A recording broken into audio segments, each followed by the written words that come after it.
हमरा से हमार सब कुछ छीन के तो कभी खुश ना रह पैबू। हम ही घर में कबो खुशी ना आवे देव, तो लोग के कबो खुश ना होके देव। प्रज्ञा और ओकर बच्चा के ना छोड़ब हम। सही टाइम आए पर हम प्रज्ञा के ओकर असली खुशी छीन ले, तब तू रोइबा। रोइबा तो, और हम हंसब। ई हमार वादा बातों से।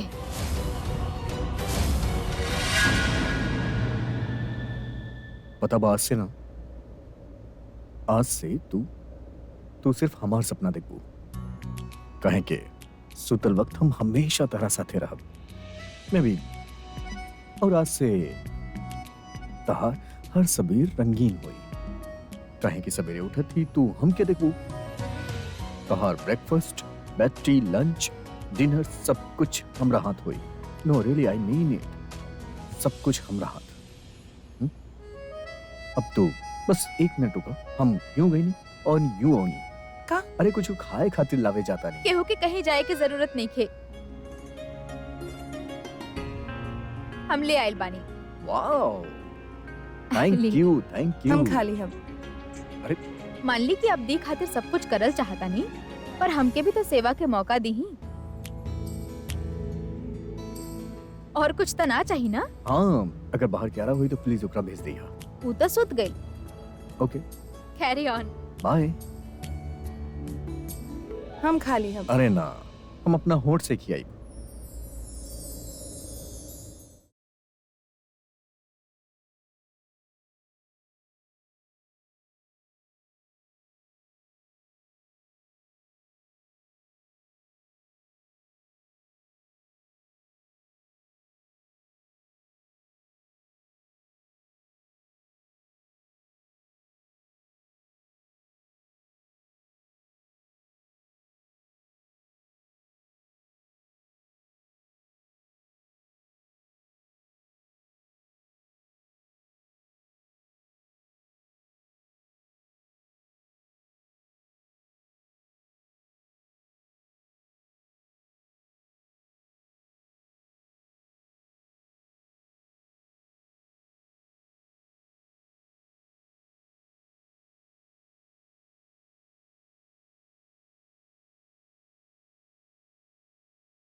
वहाँ का देख रहल बाड़ू? इतने दिन बाद ई घर में इतना रौनक बात देख के आदत छूट गई बना दीदी। आदत छूट गईल बा ना त आदत डाल ला। प्रज्ञा आ गई बाड़े ई घर में। अब त हर रोज दिवाली, हर रोज दशहरा होगी रौनक के साथे। जरूर होगी दीदी। हम प्रज्ञा के जूस पिला के आवत बानी। कितना प्यारी लागत बा, हम का बताई आपके। अरे आज उनकर गोद भराई बा, सबसे सुंदर तो उहे लगी है ना। लाई हमके दे दी। हाँ। माँ बनी की खुशी चेहरा पे खूबसूरती ही ले आवेले और ये तब तक रहेले जब तक शादी अभी भइल ना और दादी अम्मा जैसन बात कर रहल बा। डांसर्स भी आ गए। देखी भाभी बुलाईनी तो आई है ना, आप इतना हैरान काहे होत बानी? अरे हम हैरान ई खातिर बानी, हम लोग तब पंजाबी बानी ना, तब पंजाबी डांसर्स तब बाड़े पर साथ में राजस्थानी ढोल वाले भी बाड़े। पम्मी तू जाके उनके बैठा दा और कहिए कि जब हम कहब ना तब शुरू करिए। हाँ बीजी हम आवत बानी। बेटा तू जाके एक बार गोद भराई के सारा चीज देख ला। सामान पहुँच गई बाड़ा ना? आ तो गए बड़े दादी, फिर भी एक बार दोबारा चेक कर लेता नहीं। दादी आप अभी तक बताई ना हमके कि ये राजस्थानी ढोल वाले काहे आयल बड़े, डांसर्स तो पंजाबी बाड़े। हमनी मेहरबानी ना, हमनी के तरीका अलग हो खेले। अब हमके समझ में आई, उ जैसे प्रेगनेंसी में अलग अलग चीज खाए के मन करेला ना, हो सकेला प्रज्ञा के भी अलग अलग म्यूजिक सुनने के मन कैले हो, यही खातिर बुलाइले बड़े।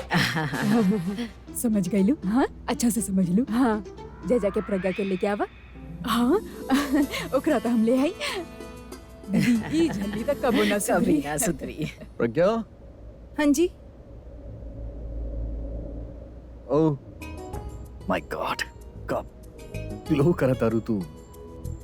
हमके एगो बात बतावा, ऐसा कोनो तरीका बा का जैसे हमनी के ट्विंस भी बाहर आ जाए और तोहर प्रेगनेंसी भी खत्म ना होके? चुप रही। ठीक बा, चुप रहो। That's it, come here.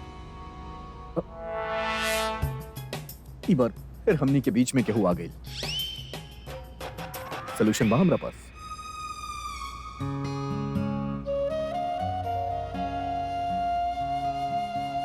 हम मोट हो गइल बानी ना, ये खातिर आप हमके ठीक से हक भी ना करेले। अब अगर तारा क्यारा के और हमने के आवे वाला ट्विंस के एक साथ हक करे के होके तब ऐसे ही हक करे के आदत डाले के होगी।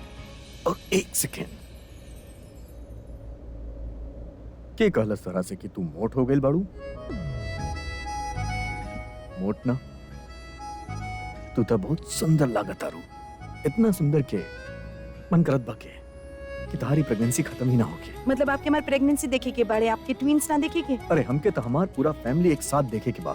एक्चुअली हम तो सोचे तानी कि एक बार हमनी के ट्विंस बाहर आ जाए ना, ओकरा बाद एक और ट्विंस के तैयारी करब, ओकरा बाद बच्चा के गैंग के बच्चन की तैयारी करब। हाँ, काहे कि जब तू हमके डटबू ना तो हमार बच्चा के गैंग हमार साइड ले। और तो और ई अभी हमनी के पास 5 के पलटन बना, ओकरा बाद सारा सत्ता हुई हमरा तरफ। 5 के बंडल तो समरत ना रहत और एक के तो हम सोच भी ना रहल बानी। अरे सोचे के का बाबस करे के बा। और देखा तू हमके बहुत मारल शुरू कर देली बड़ू। अभी तक मारत बानी क्यारा हमारी बात में। क्यारा? वो कहले बानी कि अगर हमनी ओकरे भाई बहन का ख्याल ना रखनी तो ओकले डटनी तो हमनी के डांटी। वो बड़म्मा बड़ी ना, वो ऑलरेडी हमके डांटल शुरू कर देले बड़ी। वो तो कहता है कि आप सिर्फ हमार मम्मा के ख्याल रखेली, हमरा आवे वाला भाई बहन खातिर आप कोनो टॉयज खरीदनी कमाल कर देले बड़ी। डटलिस क्यारा।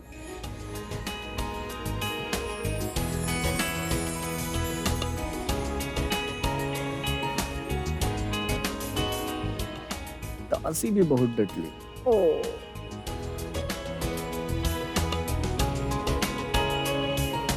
सब डटता रे, मारत भी बाड़े। अरे ज्यादा ना हो रहल बा। अब ज्यादा प्यार पावे खातिर ज्यादा तो करे के पड़ी ना, मारत भी अरे का बाड़े। करत बन क्यों आ गेल तब? दरवाजा बंद करके चल जाई। ओह हाय, रोमांस खत्म हो गए तू दोनों के? अभी तो शुरू भइल रहे। अरे भाई खत्म करे के पड़ी। नीचे मेहमान आ गए बाड़े और सब वेट करत बाड़े तू लोगन के। गोद भराई के रस्म भी करे के बा ना। अभी 1 घंटा बाद हमनी के अरे पास। आप चली। का मतलब? प्रज्ञा देखा तहर गोद भराई के रौनक, सब कितना खुश दिख रहल बाड़े ना।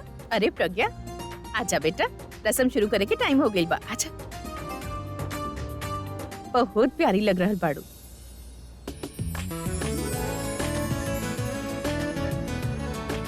नाइस। अरे सुना सुना सुना सुना का बात बा।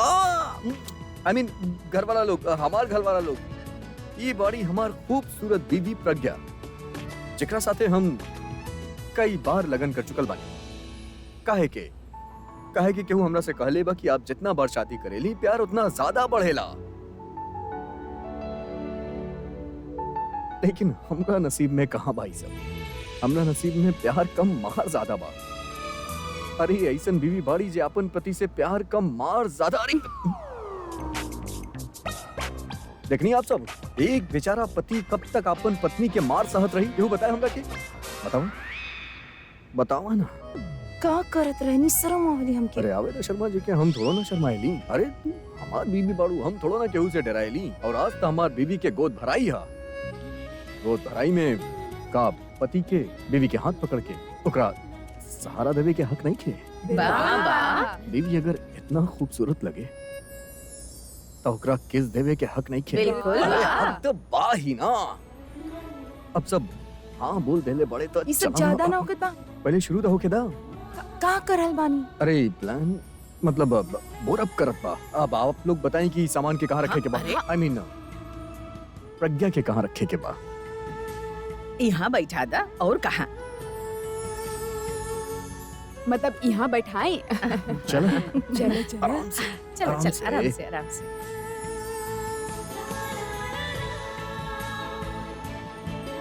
ये सबसे सब कुछ आराम से हुई, धीरे धीरे, हौले हौले। चलो नी रसम शुरू करा। अरे एक सेकेंड नी, होके वाला बच्चा के बाप बानी केहू हमके पहले ही बताए के रसम का है, होकेला का एकरा में। मुंह से बताई, आज से मुंह से दासी। ई रसम में सब औरत आके होखे वाली माँ के मेवा, नारियल और आशीर्वाद देली, ताकि होखे वाला बच्चा तंदुरुस्त होखे। अरे वाह, मतलब गुड हेल्थ के साथ साथ ब्राइट फ्यूचर भी, दोनों एक साथ साथ। हाँ बेटा, वैसे तो हमने अपन प्रज्ञा के रोज आशीर्वाद देवी, लेकिन आज ओकरा के जितना आशीर्वाद मिले उतना कम बा। दासी पहले हमारे एक बात के जवाब दा कि आसिर के पहले वाद कहाँ आवेला और वाद के पहले आसिर कहाँ आवेला। पहले रस्म शुरू करना, आपके थीसिस बाद में लिख ली। हाँ कर ला।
और हमारी आशीर्वाद बा के माँ के साथ बच्चा भी हिस्ट पुष्ट और तंदुरुस्त रहे। और यही बात पे किस हो जाए। एक हटाओ। आप यहाँ का करल बानी? आपकी यहाँ से जाए के चाहिए। आप देख रहल बानी का करत बाड़ी। का हो गई? जाई ना, यहाँ आपके कौन और मर्द नजर आवत पड़े? हमरा अलावा केहू और मर्द बा का यहाँ और पे? क्यों ना नजर आवत पड़े? काहे क्यों औरतन के फंक्शन में अच्छा आप ठीक बा। हाँ हाँ हाँ, जाता नहीं ना, पर वापस भी आई। ये औरत के फंक्शन के ना सबके फंक्शन बनाई हम, ताकि तरह तरह हमके भी सबसे आशीर्वाद मिले। मस्त कर गई। जाके आवता नहीं। टिंग टिंग टिंग टिंग टिंग टिंग टिंग। अरे आप लोग सब खड़ा काहे बनी? चलिए डांस करल जाओ।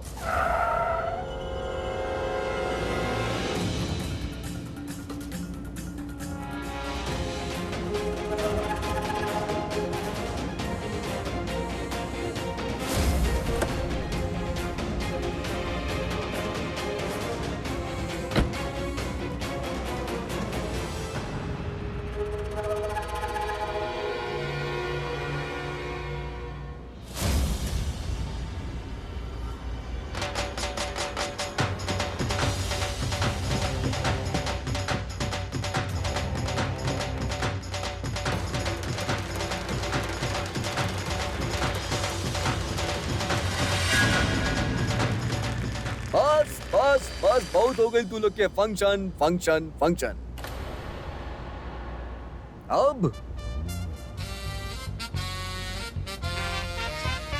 अब यहाँ सिर्फ औरत लोग के ना बल्कि मर्द के भी फंक्शन हुई। हाँ। ओए!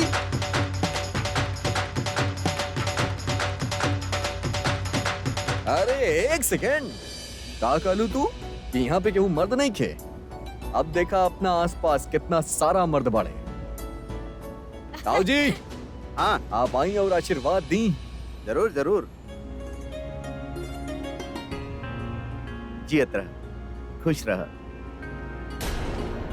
और आप हमके भी आशीर्वाद दी कि हमने पार्टी शुरू कर सकी। ओए हमारा आशीर्वाद तो तोरा साथे ही बा भाई।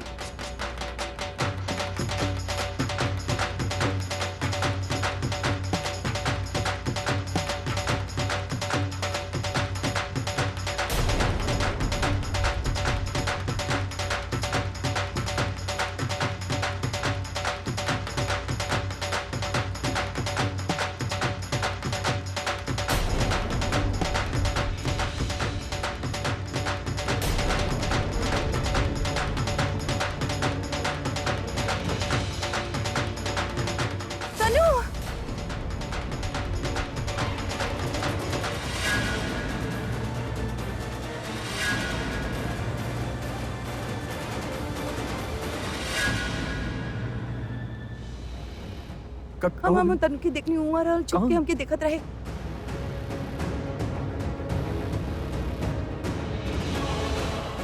हमरा बच्चा के ना बड़ी हुआ वहाँ पे। ना हम खुद देखनी, अपना आँख से देखनी हूँ, आयल रहे।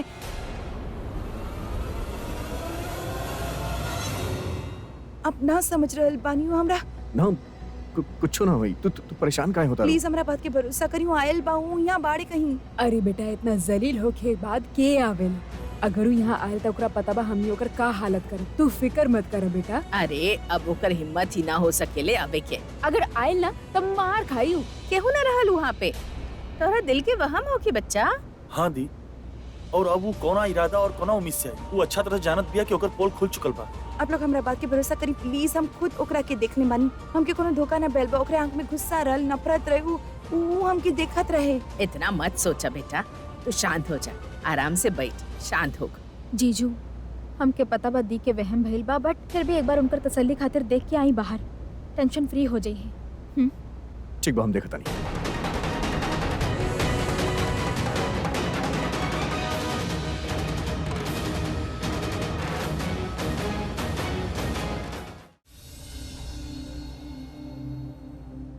यहाँ तो हैया नहीं खेव। पर हमके नहीं खिलागत कि वहाँ आवे की हिम्मत भी करी और प्रेग्नेंट लेडी के समझावे। प्रेगनेंसी में अक्सर लोग बोलेले कि बाहर से हमरा खातिर हिमली ले आवा। हमरा वाली बोला तारी कि हमरा खातिर तनु ले आवा। चल गेट पे चेक करके आवल जाए। चला।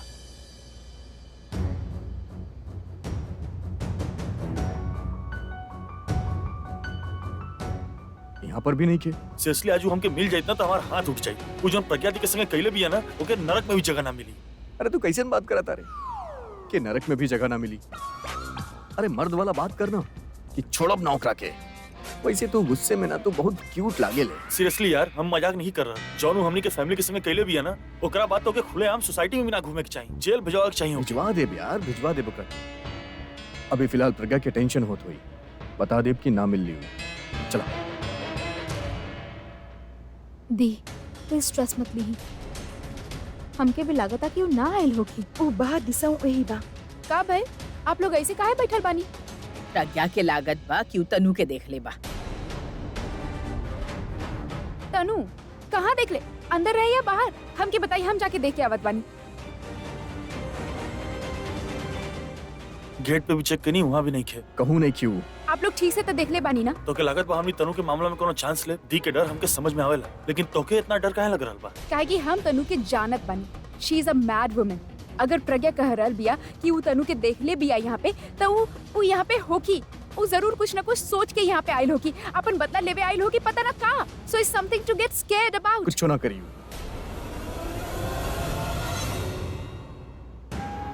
हम प्रॉमिस के ले बने ना तारा साथे कि तनु तोहार या हमनी के बच्चे के कुछ ना बिगाड़ पाई। हम ओकर साया भी यहाँ पे ना पड़े थे। I promise. प्रज्ञा के दिखल बिया पर आप लोगन के ना।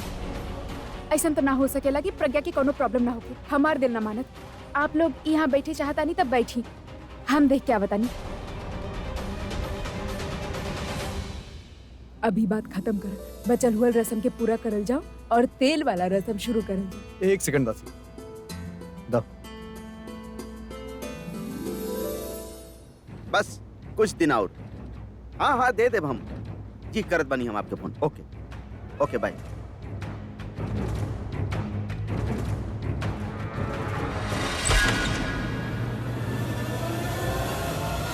आई need your help. Leave my house. Nikhil,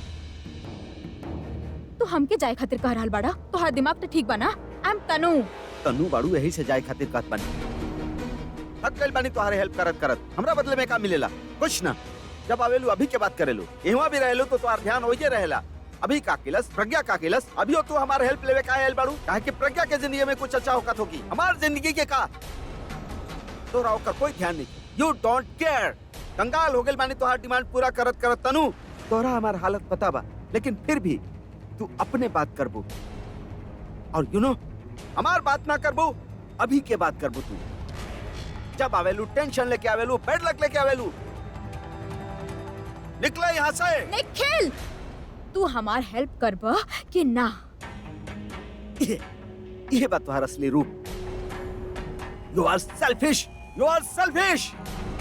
एवा हम तोरा अपन जिंदगी के प्रॉब्लम गिना रहल बानी और तोरा अपने पड़ल बा। यही से जब हम तोरा देखले रहनी, हम तोरा कहले रहनी कि यहाँ से चल जा। काहे कि तोरा सिर्फ अपन सुनावे के बा, हमरा नहीं सुने के। तोहार तनु कब नहीं सुने के? हमके भी तोहारी स्टूपिड हार्ट के बात नहीं की सुने के। सुने के बा तो सुना, हमार हार्ट के स्टोरी सुना। तू मनहूस बाड़ू, मनहूस बाड़ू। तू इहाँ होते रहलू और हमार लेनदार के फोन आ गिल रहे, चिल्लात रहे हमके। ओकरा अपन पूरा पैसा एक झूठ में चाहिए। कहाँ से लाइब हम? तोहरा आवे के पहले ही पूरा खबर आ जाला तनु। एकरा पहले हमरा पास सब कुछ रहे, लेकिन तोहरा आवे के बाद everything is going down to me. Everything. हमार बिजनेस, हमार कॉन्टैक्ट, हमार नेटवर्किंग, हमार टेनेंट के शॉप्स, सब कुछ बर्बाद हो गई। ऐसे जैसे जैसे जैसे अभी हमरा बर्बाद करे के कोशिश कर रहल बा। और तोरा पता बा, अभी के पता भी नहीं है कि वो हमरा बर्बाद कर रहल बा। कहे कि तू हमरा से जुड़ल बाड़ू तनु। तू ओकरा पता भी नहीं कि वो तोके बर्बाद कर रहल बा या वो जानबूझ के तोके बर्बाद कर रहल बा। यस निखिल, वो सच में तोके जानबूझ के बर्बाद कर रहल बा। वो तोहसे तोहार सब कुछ छीन लेलस। तू उसे ओकर सब कुछ छीन ला। तू ही डिजर्व करेला, रिवेंज डिजर्व करेला। तू अगर बदला ले ला और प्रज्ञा के तकलीफ पहुंचैला तो हम तोके 1 करोड़ रुपया देब। ना ही तोरा पास इतना पैसा बा और ना ही हमार किस्मत इतना अच्छा बा। तोके का लागत बा कि अभी के साथे 7 साल रहे के बाद हम कोनो पैसा जमा ना कैले होखब? सारा पैसा तोहार बा निखिल, बस हमके हमार बदला लेके दे दा। करे के का होखी? प्रज्ञा के जुड़वा बच्चा के ऐसन तकलीफ पहुंचाई है, ऐसन तकलीफ पहुंचाई है कि मेहरा खानदान में दोबारा केहू हंस ना पावे।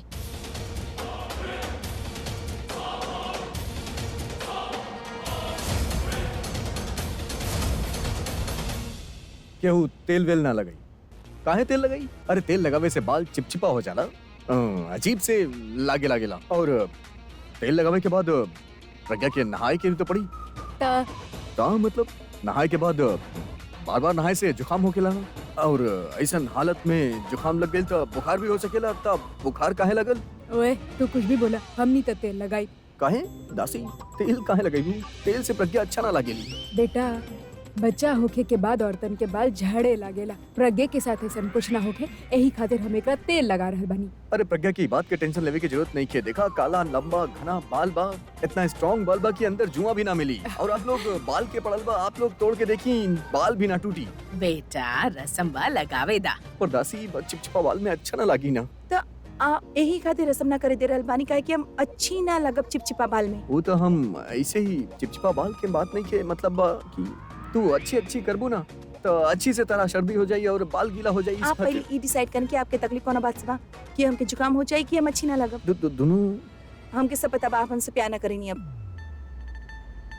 हम आपकी सुंदर भी ना लगे नहीं, हम मोटी हो गइल बानी ना अब।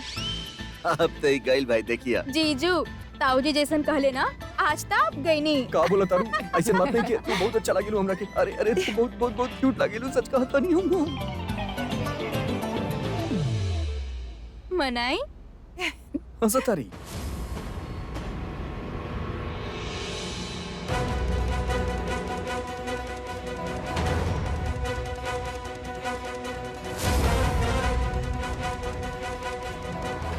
फंस गई नी।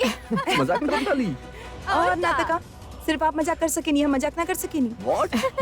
मजाक करत रहलू तू तो हमार जान ही निकाल देले रहलू। देखा अब हम तो कहता नहीं कि मैटर के यहीं खत्म कर दी। ई मैटर के खत्म करे के एक ही तरीके बा कि तू हमके बस एक किस दे दा। सभी हाँ हुआ देख लो।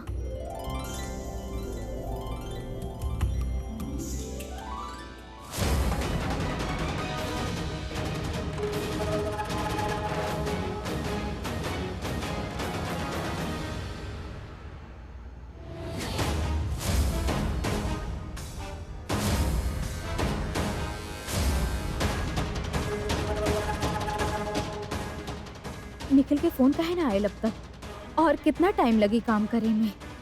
ठीक बा लेवे द ओकरा के टाइम, फिर त हमरे टाइम आई। हम त सिर्फ प्रज्ञा के तकलीफ पहुंचावे चाहत रहनी, पर अब त हम अभी के भी रुलावे चाहतानी। और वो रोई, जिंदगी भर रोई और पछताई कि वो हमके काहे छोड़लस। कितना सच्चा प्यार करेनी हम अभी से, ओके हमेशा खुश देखे चाहेली, लेकिन ओकरा के प्रज्ञा के खुशी चाहत रहे। प्रज्ञा प्रज्ञा प्रज्ञा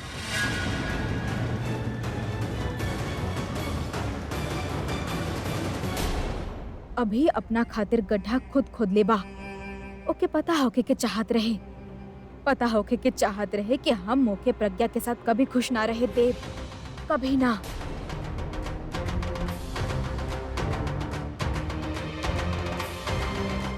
ठीक बा, और ओकरा पहले समझ में ना आए त अब समझ में आ जाई कि ओकर जिंदगी में सिर्फ हम बानी, सिर्फ हम और केहू ना।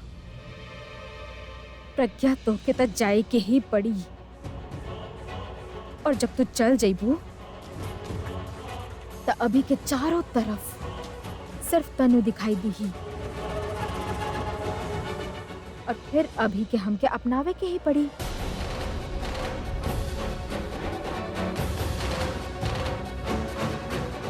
यस, हम जाके रेडी हो जाता नहीं, ना जाने कब मिल जाए अभी से। I have to get ready बाबा।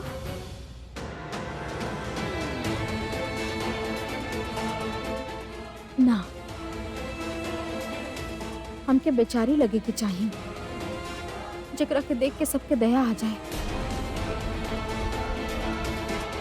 नो makeup, no makeup at all. जब अभी मिल जाई हमके, तब हम ओकरा खातिर सजब, ओकरा खातिर तैयार होखब। लेकिन ये निखिल कहाँ रह गइल? फोन काहे ना कैलस अभी तक हमके? हमरा के पता कैसे चली कि वहाँ का चल रहल बा, कब काम शुरू होगी कब खत्म होगी?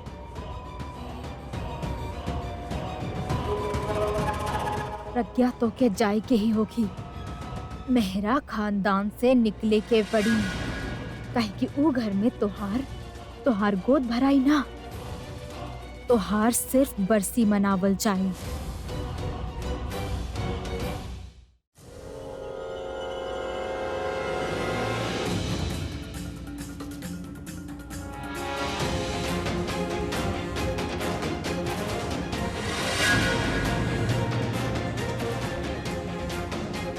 सॉरी।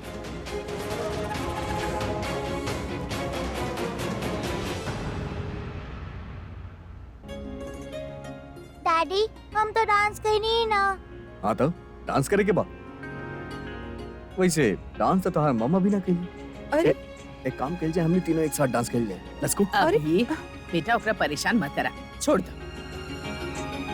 अरे मांजा अभी वो तरह ऐसन हालत में डांस नहीं थे करवावल जाला।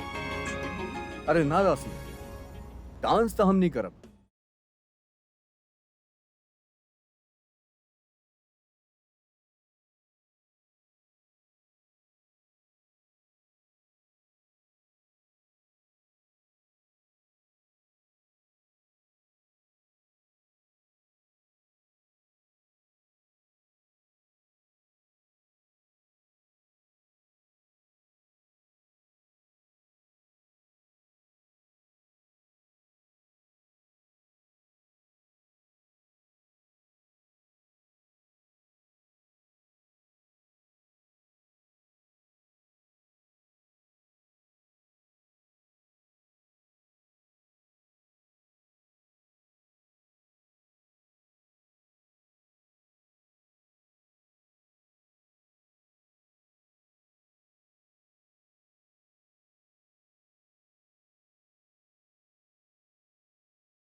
हाँ बोला। काम भइल। हम यहाँ हलवा बनावे आइल बनी का, काम हो गइल। इतना लोग पड़े, ऐसा चीज के ना टाइमिंग के बहुत जरूरत पड़ेला। जब मिल जाए तो हो जाए तो हर काम।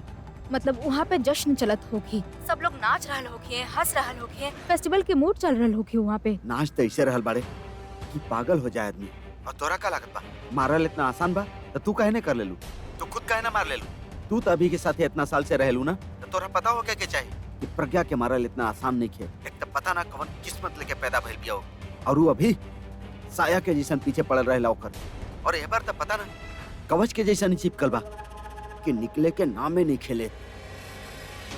हमें को बात बताई तनु, हम अभी तोरा से यहाँ बात कर रहल बानी, और वो अभी वहाँ प्रज्ञा के साथ डांस कर रहल हो कि पता ना कैसन प्यार बा दोनों के, बढ़ते ही चल जा रहल बा। इनफैक्ट बच्चा होके के बाद तो कुछ ज्यादा ही बढ़ गइल बा दोनों के प्यार। अभी हम ये सोच रहल बानी कि दूसरा बच्चा के बाद पता ना का होके लोग के।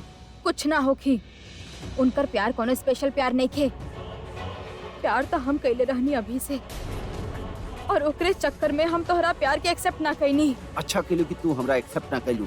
हम तोरा से कबो प्यार कैल ही ना रह। हमरा सिर्फ अभी के पैसा से प्यार बा, और ये काम भी हम पैसा खातिर करत बानी। और अगर तू चाहत बाड़ू कि ये काम आसानी से हो जाए तो हमके बार बार डिस्टर्ब कैल छोड़ दे। You understand? काम भइला के बाद हम तोरा बतावत बानी।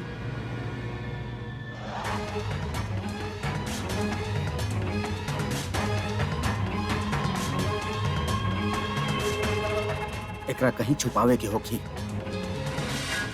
हमार टाइम खराब चल रहल बा, पर हमार हर बुरा टाइम के बाद हमार अच्छा टाइम आइल बा। निखिल वहाँ पे अपन काम करी और हमके अभी हमेशा खातिर मिल जाए, काहे कि अभी क्यारा से बहुत प्यार करेला। हम भी क्यारा के बहुत प्यार देव। माँ बन के ओकर अच्छा से परवरिश करब, ओकरा अपना तरह सुपर मॉडल बनाए, ओकरा हर एक चीज पे ध्यान दे। क्यारा हमार बेटी, I love you. I'm gonna see you soon. पता ना मम्मा के फोन कहाँ बा?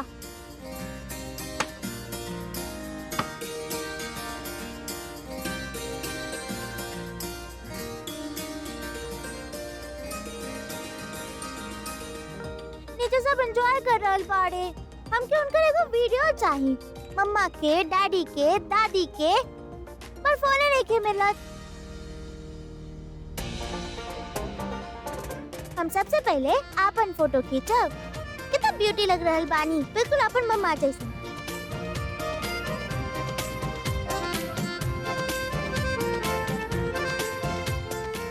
प्यारी लागत आनी। प्रिंसेस कहाँ जा रहल बाड़ू? नीचे एगो सेल्फी। श्योर कम। परफेक्ट। अब एक सेकंड ना बेटा। हेलो 1 सेकंड, हम आपके बाद में मिलता नहीं। Okay bye, see bye. Okay okay ओके।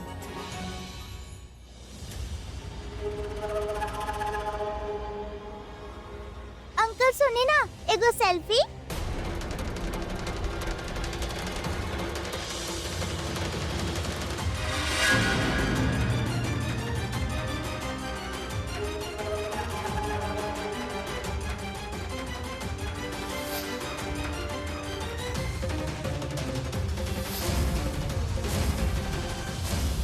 आप वो अंकल बानी ना, जेऊ जॉन अंकल और हमारे एक्सीडेंट कइले रहले।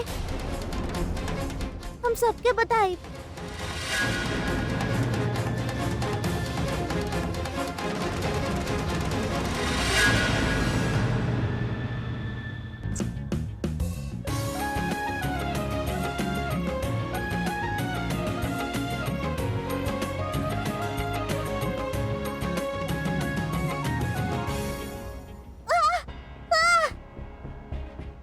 कुछ आवाज।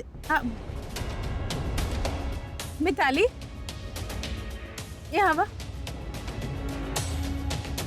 मिताली, हमके ना कियारा के चिल्लाई की आवाज आयल रहे। जा जाके देखना ऊपर का करल बाड़े बच्चन। का पता दोनों लड़ रहल हो कि शनि और ऊ। खेल रहल क्यों? अरे दोनों के यहाँ होके के चाहे खेल रहल बाड़े। जा देख के आवा जल्दी से। हम जाए? तो हम जाई। हाँ तो चल जाई ना। जा देख के आवा।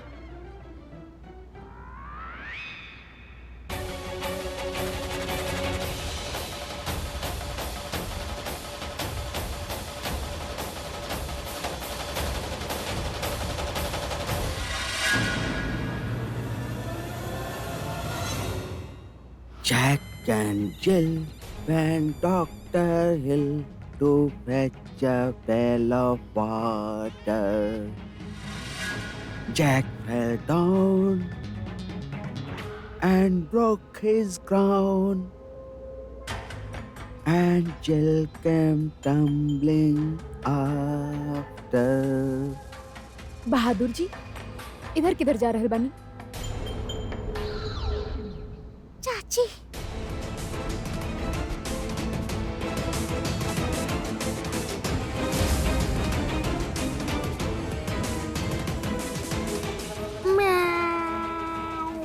कियारा, तोरा पता बा कि तू यहाँ बाड़ू। एक बार तू हमार हाथ से ना बच पेबू। चुपचाप बाहर आ जा। अगर हम निकालब ना तब बहुत बुरा होगी बेटा।